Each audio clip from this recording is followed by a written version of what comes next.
Hello all learners, welcome to my virtual classes.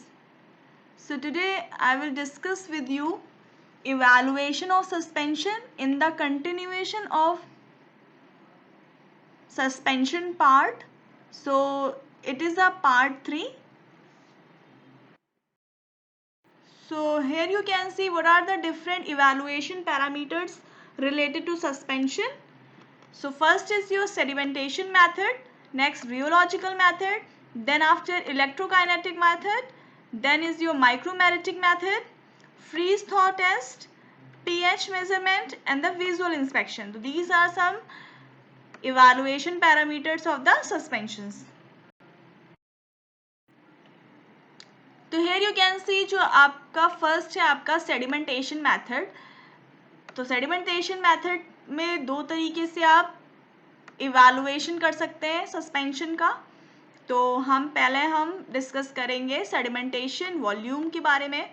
तो इसमें हम क्या करते हैं, मेनली 50 ml जो सॉल्यूशन लेते हैं या जो आपका फॉर्मुलेशन जो आपने सस्पेंशन प्रिपेयर किया है उसको हम पोर करते हैं 100 ml ऑफ मेजरिंग सिलेंडर में. और देन उसके हम क्या करते हैं, सेडिमेंटेशन वॉल्यूम चेक करना है हमें. मेनली हमें इसे 1 वीक के लिए चेक करते हैं.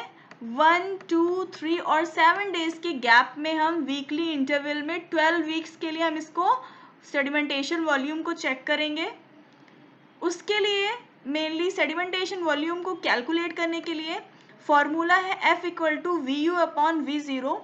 तो उसको आप जान लीजिए कि यहाँ पे F क्या है, सेडिमेंटेशन वॉल्यूम है. VU is your ultimate height of sediment and then आपका V0 आपका initial height of total suspension है. तो इस फॉर्मूले को अप्लाई करके आप सेडिमेंटेशन वॉल्यूम ऑब्टेन कर लेंगे. तो अभी आपको पता होना चाहिए जो सेडिमेंटेशन वॉल्यूम है या सेडिमेंटेशन वॉल्यूम की जो वैल्यू आने वाली है वो always should be lies between 0 to 1. It is a standard value.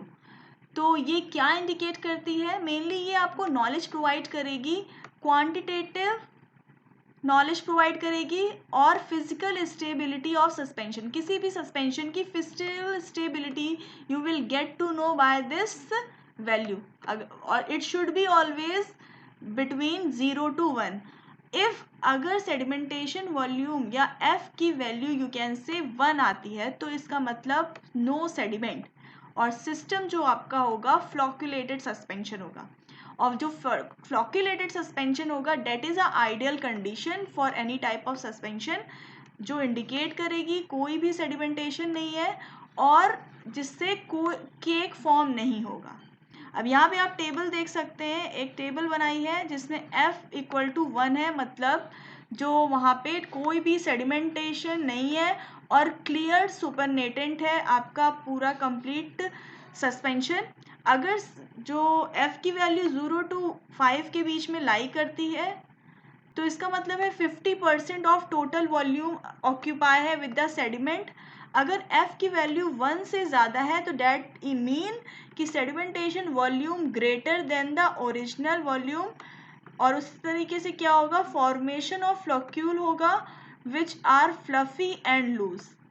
तो this is about the sedimentation volume evaluation. Next हम देख लेते हैं डिग्री ऑफ फ्लॉक्यूलेशन. तो जिसका फॉर्मूला है beta = F/F alpha.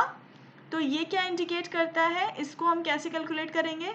The degree of flocculation is an expression of increase sediment. जो degree of flocculation है ये एक्सप्रेस करता है सेडिमेंटेशन वॉल्यूम को, फ्लॉक्यूलेशन को इंडिकेट करेगा.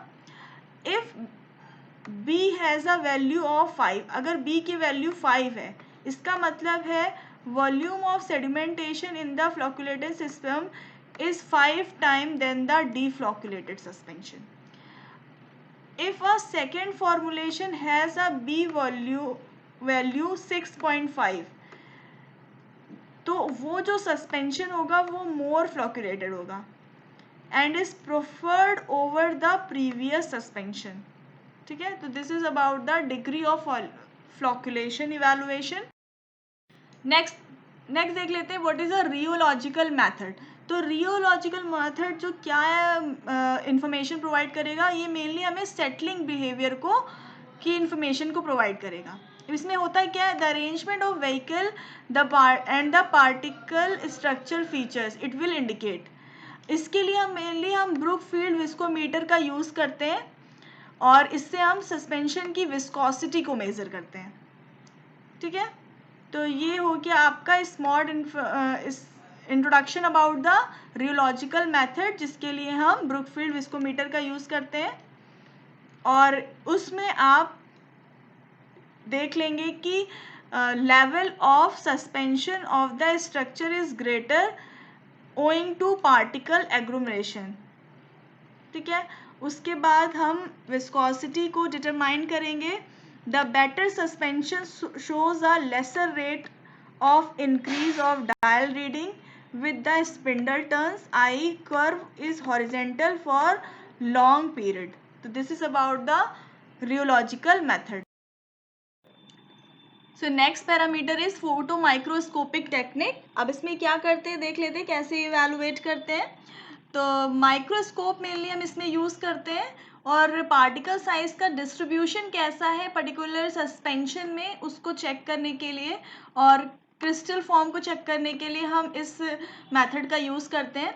मेनली इसमें हम पोलरेड कैमरा का यूज़ करते हैं to the piece of the monomolecular microscope and इससे हम ये डिटरमाइन कर सकते हैं कि पर्टिकुलर सस्पेंशन की फिजिकल प्रॉपर्टी कैसी है, स्टेबिलिटी को एनालाइज कर सकते हैं।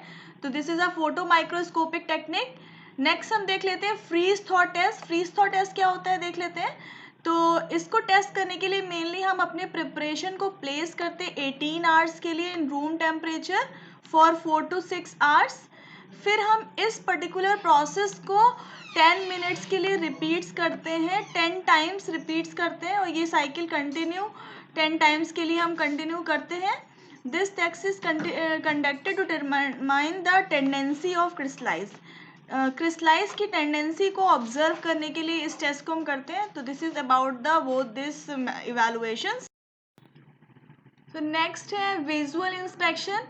तो किसी भी सस्पेंशन को एनालाइज करने के लिए हम विजुअली भी अपीयरेंस के थ्रू डिटरमाइन कर सकते हैं कि वो उसकी प्योरिटी कैसी, उसका अपीयरेंस कैसा है। तो by the visual inspection the ingredient and the final product are carefully examined. तो फिजिकल अपीयरेंस को भी हम चेक कर सकते हैं किसी भी सस्पेंशन की by the visually we can see. तो उसके लिए हमें क्या पता होना चाहिए, ये कुछ पैरामीटर्स हैं उसकी। अगर आपने कलर प्रोवाइड किया है तो कलर वैसा सिमिलर है कि नहीं, वो प्रॉपर गुड होना चाहिए, उसका अपीयरेंस सही होना चाहिए, एलिगेंट होना चाहिए an appearance. This is about the visual inspection. So next evaluation parameter है आपका पीएच मेजरमेंट। तो पीएच मेजरमेंट से हम पीएच को मेंटेन करते हैं थ्रू आउट द प्रिपरेशन। तो इसके लिए आप देख सकते हैं कि कैसे हम मेथड यूज़ करेंगे। तो इसके लिए मेनली क्या कर सकते हैं कि हम सैम्पल अपना लेते हैं और उसमें अपने पीएच पेपर को डिप करते हैं एंड देन इस स्केल के अकॉर्डिंग जैसा भी कलर शो होता है पीएच पेपर का वो उसकी पीएच वैल्यू होगी। और अगर हाइयर एक्यूरेसी के लिए हम मेनली पीएच मीटर का यूज़ करते हैं और पीएच मीटर जो होता है हाईएस्ट एक्यूरेसी प्रोवाइड करता है किसी भी सस्पेंशन की या फिर इमल्शन की पीएच की। तो मेनली हम पीएच मीटर का एंड पीएच पेपर का यूज़ करके हम पीएच वैल्यू को डिटरमाइन कर सकते हैं ऑफ द सस्पेंशन। तो next evaluation is electrokinetic method. Electrokinetic method में हम मेनली क्या चेक करते हैं इसमें देख लेते हैं। इसमें मेनली हम डिस्पर्स सिस्टम की स्टेबिलिटी को चेक करते हैं और इसके लिए जो अपरेटस यूज़ करते हैं उसको हम जीटा प्लस अपरेटस कहते हैं या माइक्रो इलेक्ट्रोफोरेसिस अपरेटस भी कहते हैं। मेनली हम जीटा पोटेंशियल को देखते हैं, चेकआउट करते हैं इसमें सस्पेंशन में। हम इसके लिए क्या करते हैं 1 ml सस्पेंशन लेते हैं और पिपेट के थ्रू क्यूवेट में इसको डिस्टिल वाटर से डाइल्यूट करते हैं और क्यूवेट में इसको प्लेस करते हैं और इसका हम सॉफ्टवेयर में एनालाइज करते हैं, मेज़र करते हैं जीटा पोटेंशियल को। मेनली टेम्परेचर हम 25 डिग्री सेंटीग्रेड रखते हैं और रिफ्रैक्टिव इंडेक्स 1.33 रखते हैं।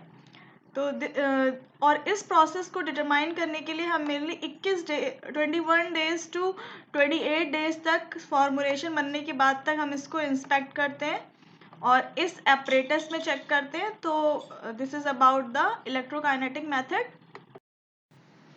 सो लास्ट इवेल्युएशन पैरामीटर है माइक्रोमैरेटिक मेथड। तो माइक्रोमैरेटिक मेथड में हम देख लेते हैं क्या होता है। तो इसमें क्या होता है, इस किसी भी सस्पेंशन की जो स्टेबिलिटी होती है मेनली डिपेंड करती है पार्टिकल साइज पे, ये आपको पता ही है। और क्या होता है कि अगर जो पार्टिकल साइज डिफर करेगा तो सस्पेंशन की स्टेबिलिटी उस पर डिपेंड करेगी। तो एक स्टैंडर्ड होता है सस्पेंशन के पार्टिकल का size, that should be always similar through out the suspension. तो इसके लिए हम रेफरेंस सैंपल से इसको स्टेबिलिटी को मैच करते हैं बाय द माइक्रोमैरेटिक मेथड। और माइक्रोमैरेटिक मेथड के लिए हम mainly microscopy and the Coulter counter methods का यूज़ करते हैं। तो here I am ending my today's session and here your suspension topic is end. Thank you so much all.